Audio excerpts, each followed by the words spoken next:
I'm following the winner in each round of this year's FA Cup. And following their win against Newcastle United in the 5th round, I've travelled down to Brighton as the Seagulls take on Nottingham Forest in the quarter-final and a place at Wembley in the semis. I walked around to the temporary club store and grabbed myself a shirt for the collection before getting in the way of the Forest team bus as I walked around to the media entrance, where I grabbed my press pass, a matchday programme and a little something to eat before making my way through this long corridor to the media area and to my seat as the atmosphere started to build. Despite an early chance for Forest, it was the Seagulls who peppered the goal with shots from distance, as the most dangerous of these shots before the break was this shot from Carlos Baleba, which completely smashed the photographer's camera. At half-time I was stuck in place, but I had a non-fizzy, non-brown water at hand, and producer Izzy came back with a lovely warm tea for me and a cookie. In the second half, it took a great save to keep Forest out before Brighton went close themselves from a corner, but halfway through the half, Forest looked as though they had won a penalty, which referee Peter Banks looked at on the monitor and then overturned,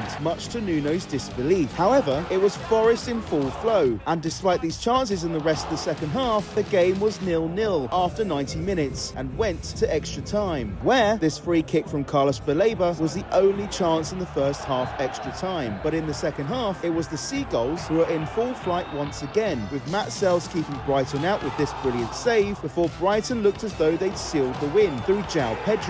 But unfortunately for them, the goal was ruled out for offsides and the game went to penalties. Both sides scored their first and their second goals, making it 2-2. But it looked as though it would be advantage Forest when Matt Sells saved Hinshelwood's spot kick before Nico Williams blazed his bar over the crossbar. But sadly for Brighton, Diego Gomez hit his penalty straight at goalkeeper Matt Sells, and Milinkovic gave Forest the advantage. And despite a lovely strike from Big Lewis Dunk, Ryan Yates stepped up and sent Nottingham Forest through to the semi-final. So it'll be Forest I'll be following in the next round of this year's FA Cup.